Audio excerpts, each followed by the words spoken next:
We'll let it go, turn the other cheek. And what would it be like if we got rid of everything that was unlike love?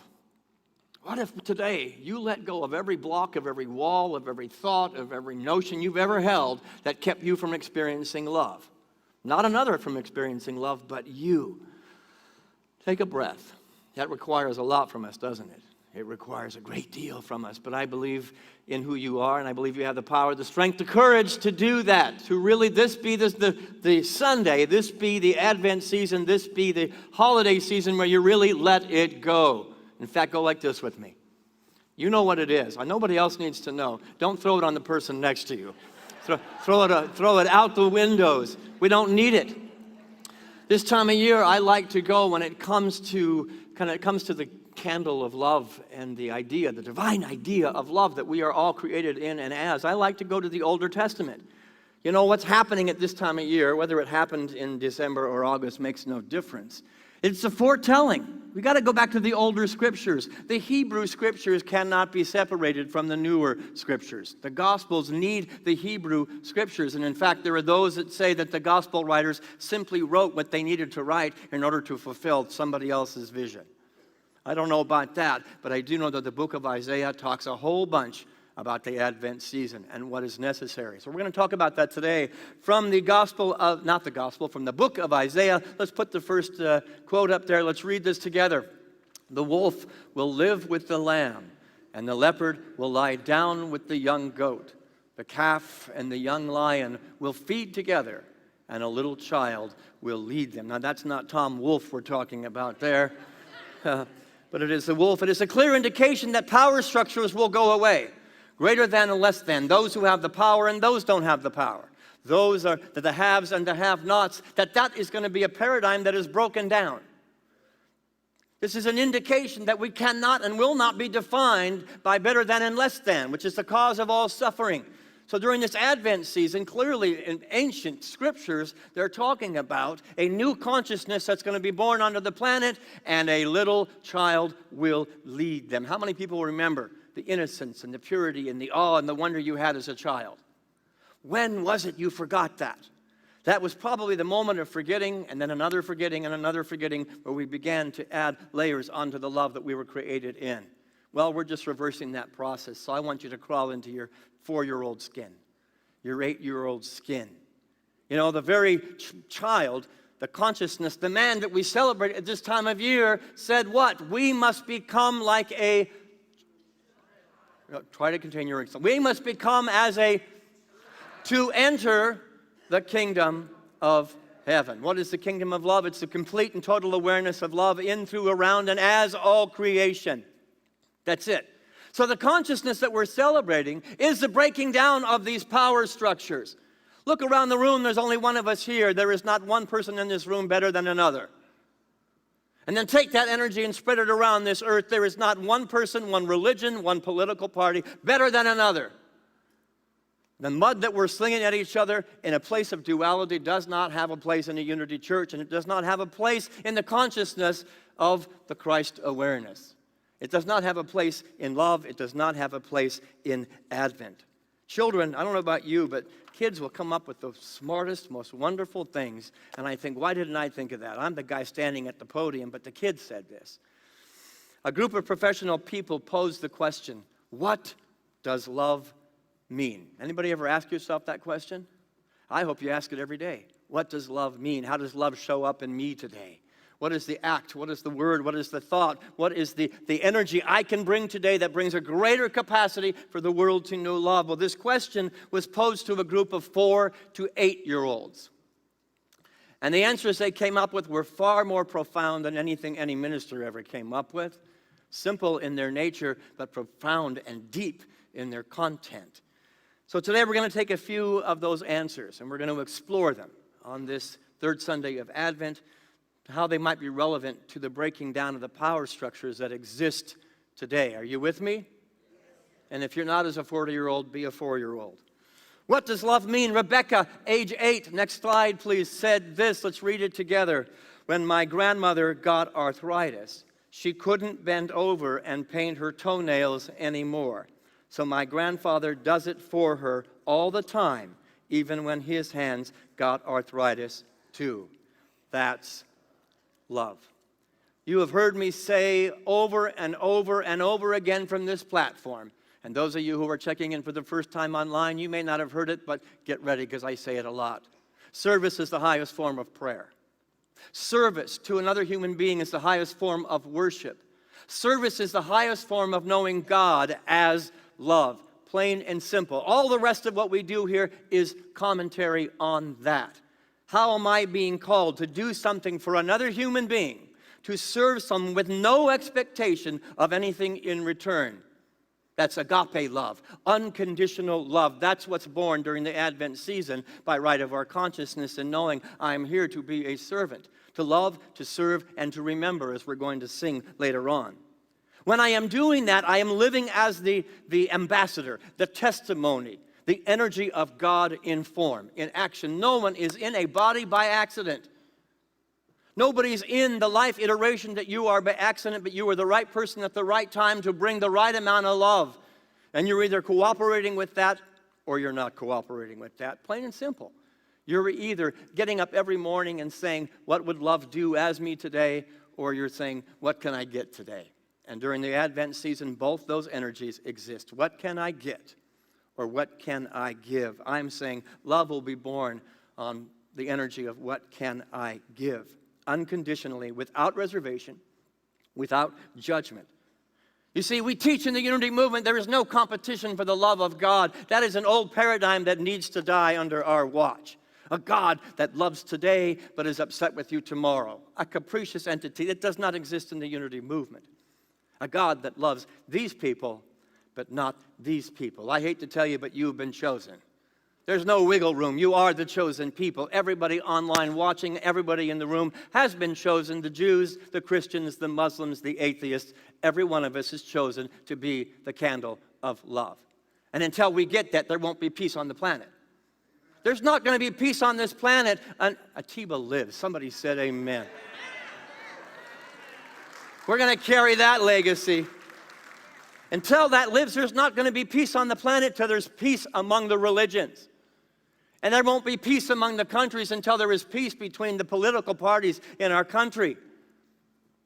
I want you to hear that. Nobody is immune from that statement.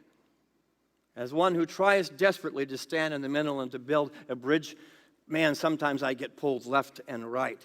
But my challenge to you on this third Sunday of Advent is to be a clear channel for the manifestation of the energy of love on earth. But it wasn't just the Christians that said that.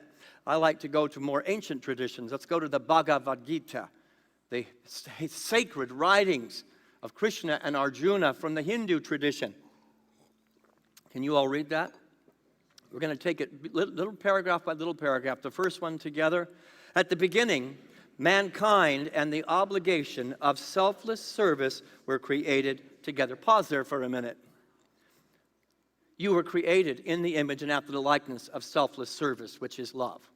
You were created organically. If you are not loving, you're not in cooperation with who you are, who you were manifested to be. Let's continue. Through selfless service, you will always be fruitful and find the fulfillment of your desires. This is the promise of the Creator. Oh, you don't have that part. So let me say it with a ministerial impact. This is the promise of the Creator. Basically, this is a statement of cause and effect. You want more love, give more love. You want more prosperity, give more prosperity. You want more kindness in the world, quit complaining that you're not getting it and start giving it. Because it's cooperating with who you are meant to be. And don't just take the Christian. Some people in the room are like, oh my God, it's Christmas and we're going to talk about Jesus. Great, take it from Krishna. Take it from anywhere you find it. The laws are being demonstrated in all religions, in all places, in all times. You want more love, give more love, period. Let's continue. Next paragraph. For every selfless act, Arjuna, is born from the eternal, infinite Godhead. God is present in every act of service. All life turns on this law. We, being a channel for God, experience more God. There is more God in your service than there is in any sanctuary, including this one. We come to these beautiful buildings all over Cobb County, all over the state of Georgia, all over the world, looking for God. And I tell you, the young people are coming in and saying, well, this is great, this is wonderful. Now what are you doing outside these walls? Love outside these walls, given away, is more powerful than love inside these walls, talked about and celebrated and sung about, and then we go back into our human existence and forget what we learned here.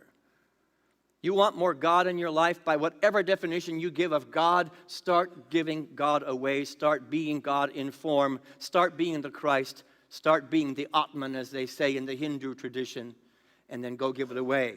We are the channel for God to be demonstrated. Next paragraph. By devotion to selfless work, one attains the supreme goal in life.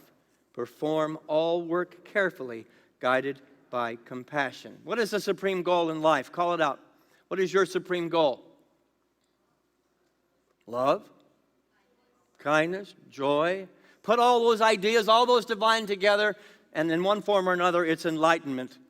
I'm enlightened. I'm living as the Christ being. I'm living as the ultimate reality of who I am supposed to be on earth. And what that is clearly saying is that selfless work will attain enlightenment. It is giving. It is working for the good of another human being that will allow you to attain enlightenment. So be very mindful and be very careful about how you're living your life. We live in a me, me, me society. Have you noticed that? It's rampant. You can find any group of people anywhere on the planet right now. We can go out these doors and probably drive 100 yards anyway and find people that are all about themselves. This holiday season is about removing the ego out of the way. It's not all about you. It's all about us. And we were talking earlier before the service today, somebody who works with special needs kids, and I tell you, I've had the opportunity to work with special needs kids who have more on the ball than I will ever have. It's the story of the 6 gold medals in the Special Olympics. 7 runners started the race, and the gun went off, and they were competitors, and they ran for the finish line, and one of the competitors fell. And in that moment, 6 competitors went back, picked up the 7th runner, and ran across the finish line together. I think the special needs people are the ones that have forgotten that we belong to each other. I think the special needs people on the planet are the ones that need to be reminded there is no you and me, there is no us and them, there is only the presence of love. Amen, amen, together, amen. This is our job, and I have to catch myself. I do a lot of selfless service, but it does not mean that my ego has been completely removed all the time. I get to ask myself, what is the energy behind what I am doing? Sometimes selfless service looks like, what can I get? Oh, I'm giving to get. I rail against people who tithe to get. The New Thought community has said, I give tithes so that I can get more back. Wrong equation. It will happen organically, but you give to give. You don't give love to get more love, because that's being very selfish. The reality is I'm giving love, I'm giving prosperity, I'm giving good, I'm giving kindness, I'm giving compassion, because it's who I am. And the angels sang, for unto us will be born a new reality in me as me. Yes? That's why you give. Not out of a desire to get love back or anything in back, but because it's the right thing to do. To be in cooperation, in congruity with the way you were created, as the candle of love. Billy, let's get a little deeper. Billy, age 4. Next quote, let's read this. And isn't that little girl like a... Oh my, I saw that picture and said, I don't know what I have to pay for a copyright, but I want her energy in this place. Let's read it together. When someone loves you, the way they say your name is different. You just know that your name is safe in their mouth. Yeah, doesn't that land? Whose name is not safe in your mouth? Who in your life is not safe to walk down the streets of your mind? Because words spoken are only indications of words that have already been spoken in consciousness. This is a tough one. True love is not only in actions, but it's reflected in the ways that we speak to each other. Or, more profoundly, the way we speak about another when we think they aren't paying attention and they aren't listening. the ways that we speak about others when nobody is watching. You to realize there was a study that said we speak about 18 to 25,000 words a day. There are some people in this congregation that far exceed that.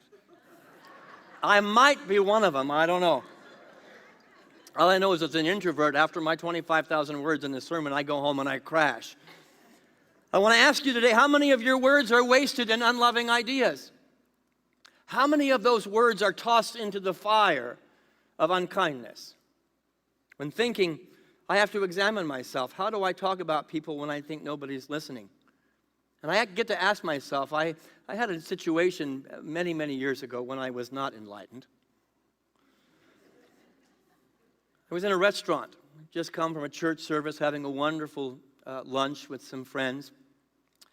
And I was a little upset with somebody in the church, of a very public figure in the church. And so I sat there over lunch in a booth with tall sides, thinking nobody was listening. Ever been there? Man, I can complain up a storm as good as anybody. And the words coming out of my mouth were anything but love. But it felt good in the moment to my human ego and my human self, thinking nobody could hear it, just the person across the table from me. And as I was going off, there was a couple in the booth right behind us. Beautiful, loving couple from the church who got up from their table, came over and said, "Richard, it's so good to see you." I'm sure they heard every word I spoke. There are people that have said that the only Bible some people will ever read will be your life. The only Bible some people will ever hear will be your words. What kind of a read is it? What kind of a listen is it? And I had to get face to face with, there was a lot of stuff that had to be removed for me to be able to light a candle of love and ever be even close to the person I was supposed to be, that I had some work to do. I had to clean a house. I had to let it go. Let it go. Let it all go. Now, I would love to say that I've achieved that state where no word that ever comes out of my mouth is less than perfection. I'm not what I ought to be, but I'm better than I used to be. And I'm getting better all the time, as the Blind Boys of Alabama says. I'm wonderful. What did he say? Come on, Atiba Davis, who we celebrate. I'm wonderful, and I'm getting better. That's our job. Progress. This holiday season, the work that we do here is just about each day, each moment, each word, each thought, each idea, getting a little bit better than I was yesterday. But that means I have to hold myself accountable to what I did yesterday. I often ask, if you had a microphone attached to your lapel or one around your ear, everywhere you went, and what you were saying was being broadcast to the entire world, and everybody you ever met and never knew was hearing the words that you were speaking, would you change the words that you were sharing? And if the answer at any level is yes, we got work to do. Let's roll up our sleeves. Let's put on the overalls and let's get to work, because then and only then are we in integrity with the love candle that we lit today.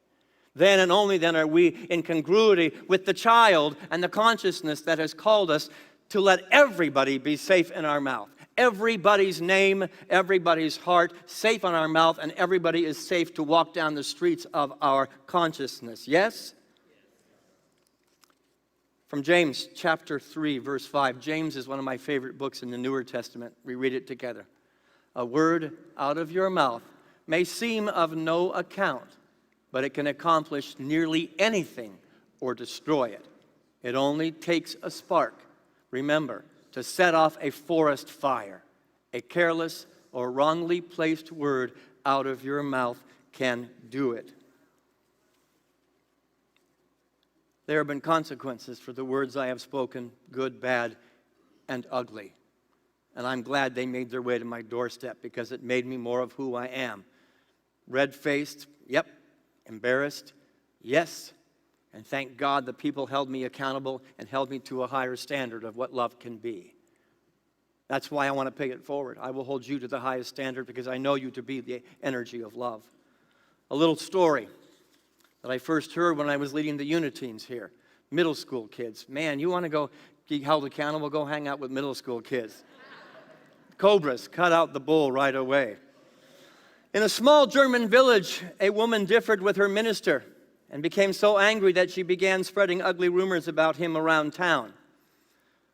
I've been on both sides of this story. As fate would have it, she eventually became ill and called on the minister to pray for her. He came gladly, and she asked his forgiveness for her gossiping. I will grant you forgiveness, the minister said, but there's something you must do. I'll do anything, she said. As soon as you get well, go pluck the feathers from a chicken and put them in a basket and then bring them to me.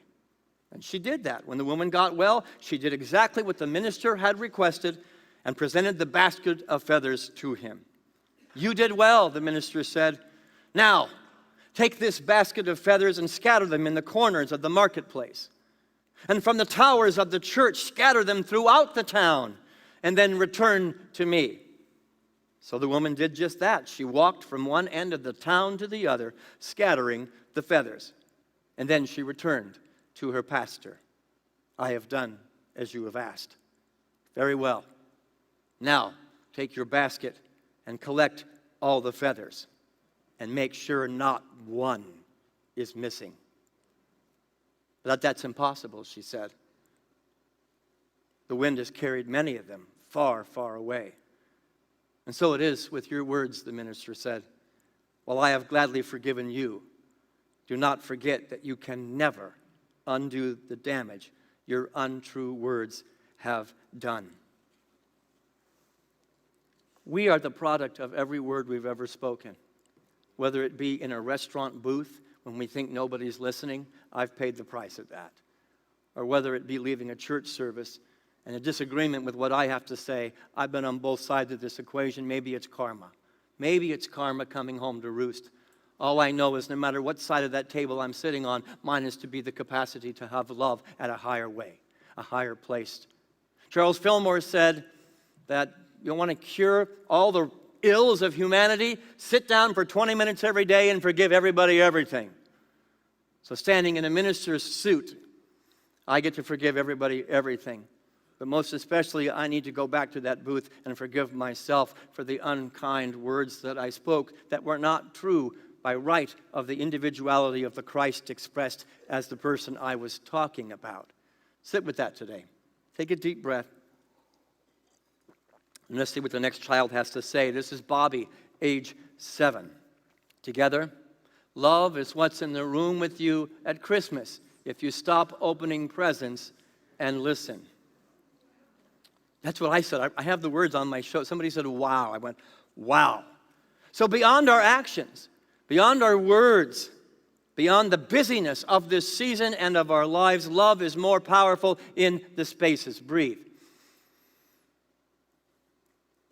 When we stop to listen, when we pause to reflect and transcend language, personalities, beliefs, and simply listen to the place of power and beauty and connection that is deeper than the words or the actions. We always say, breathe before you speak. The pause that refreshes, if you will. How often do we do that? And could it be that the greatest gift we give on Christmas is not the best present, not the most finely wrapped, not the best holiday party, not the best food? It's the presence we bring to the altar of another human being. Could it be that that's how love will be born? The breath that allows us to let it go, let it go, let it all go, except I am here in solidarity with the person in front of me as the presence of love. Leo Buscaglia, his gospel is just as powerful to me as any gospel ever written. He was asked to judge a contest to find the most caring child, as if that is even possible. The winner was a little boy, a 4-year-old whose next-door neighbor, an elderly man, had recently lost his wife, and he asked his mother if he could go over next door and be with the man. And she said, certainly, and she watched him from the window as he walked over. The little boy went into the old man's yard, climbed up into his lap, and just sat there. And his mother was puzzled. And when he finally came back, his mother asked him, what did you say? Asked him what he had said to the neighbor. And the little boy said, I didn't say anything. I just helped him cry. You know, I've been talking a lot over the last several months. There's been a lot of loss in our community. And we had a wonderful service of remembrance our chaplains put on last Wednesday. And I remember the first time I had to deal with loss and death. And as I'm the minister, I have to have the right words. I have to do the perfect eulogy. And I remember that moment when I realized there are no perfect words. There are no right words. But what was called for was to be present, to just show up. Not presence under a tree, presence of love, the presence of light. Hard thing to do because we as human beings with a human ego want to get in the way of love's expression. Could it be we just need to be present with each other? And the answer is a resounding yes. Christmas will be born. God comes in with a still small voice, it says in Scripture, not as a parade or as lightning or as thunder as the right words, but as the presence. The humility of the story of Advent is important to recognize. It wasn't a grand Hilton hotel. It was a simple stable surrounded by animals.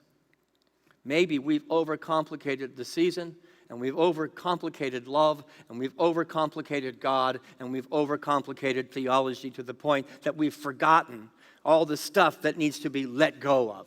Let it go, let it go. And I say, and it gets me into trouble, let the whole story of Christmas go and just be Christmas. Be the presence of love. Nika, age 6, our next quote. If you want to learn, go ahead and read it with me. If you want to learn to love better, you should start with a friend who you hate. You know, one of my jobs in this church is to hold myself and to hold this community accountable. And a person who is nice to a member of this church and was not nice to a member of Woodstock Baptist is not a nice person.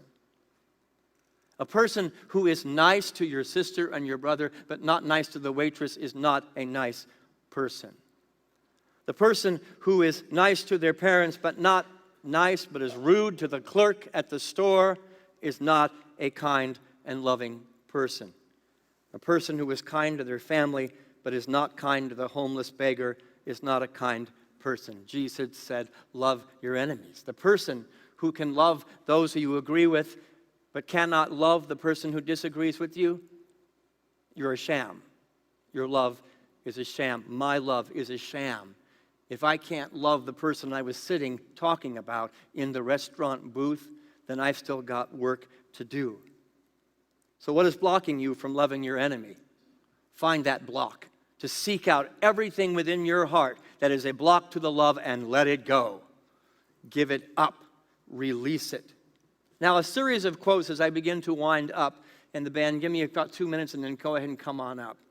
I love these quotes. And these are from Tommy, age 6. Let's read it together. Love is like a little old woman and a little old man who are still friends even after they know each other so well. You get it? You got it? Jana, it's loving your dad even if you know every square inch of his flaws.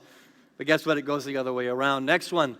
Love is when mommy sees daddy smelly and sweaty and still says he is handsome than Robert Redford. You can see it's an old quote. Together, love is when your puppy licks your face even after you've left him alone all day. Sit down for 20 minutes every day and be a puppy. Forgive everybody, everything. Love will be born then, much more so than a present under a tree. Last one, love. You're already reading it, aren't you? Get ahead of me. This congregation is always ahead of me. Together, love is when mommy sees daddy on the toilet and she doesn't think it's gross. You know why I love this community? Because it's real and it's raw. And for 5 years, I led this community, and those of you online, you too as well. I thought I had to be something. I thought I had to be somebody. I had to have the right words, and guess what? What I learned after 5 years is you need to see the good, the bad, and the ugly within me, and I need to just own it. And you show up and you show you're good, you're bad, you're ugly, and we somehow overlook the grossness. We overlook the failures, the falling down and the forgetting and go, we're in this together. So let's all, I can't believe I'm going to say this, let's all go sit on the potty together. And let it go, let it go, let it go, go, go.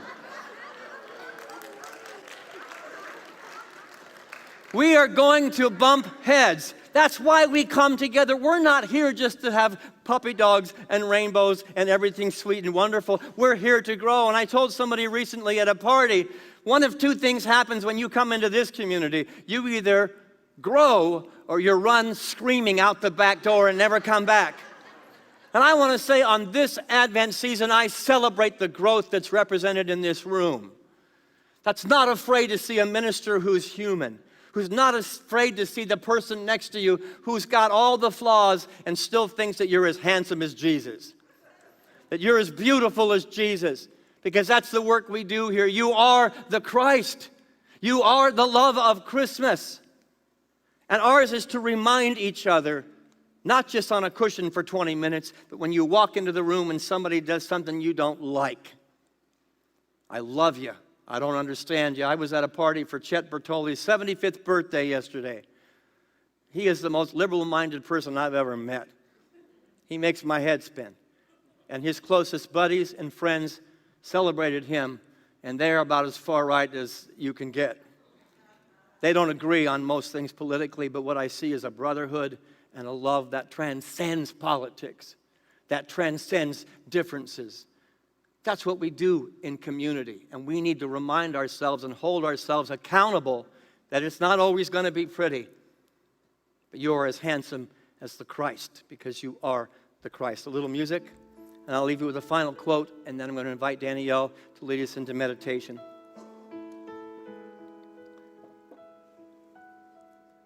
Many of you know I'm an introvert, and it is very challenging for me to this day to still stand up here. But this next quote is why I do it. It's why I got into ministry. I was much more comfortable hiding behind a piano in the back of the band where nobody could see me or hold me accountable. Jessica, age 8, together, you really shouldn't say, I love you. You mean it. But if you mean it, you should say it a lot. People forget. I forget. You forget. Some of you forget a little more than others. I forgot in a booth, in a restaurant. That's not the only time, by the way. And I forget from this platform. I forget at the holiday party. I forget when I go home. But I want to hold myself accountable to being Christmas. I want it to be a festival of lights like they celebrate in the Hindu tradition that isn't on the outside, but a festival of light that's on the inside as I remember that you are love. And there is not a person who's ever crossed that doorway, the good, the bad, and the ugly, that I cannot genuinely say, I love you. I love you for who you are. I love you for who you're becoming. I love you for who I am when I am in your presence, because you cause me to grow.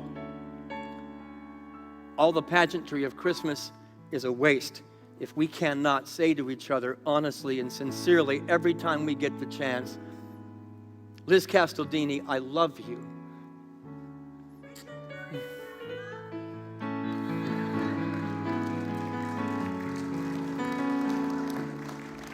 Gordon Hopper, I love you. I tell her all the time, so I don't need to tell her. Harry Cohn, I love you. Kim Strickland, I love you. And lest we go till 4 o'clock today, I will stop there. But if I haven't said it to you, please let me know, because that's why I do my job. This is all just stuff, icing on the cake of the love that we create together.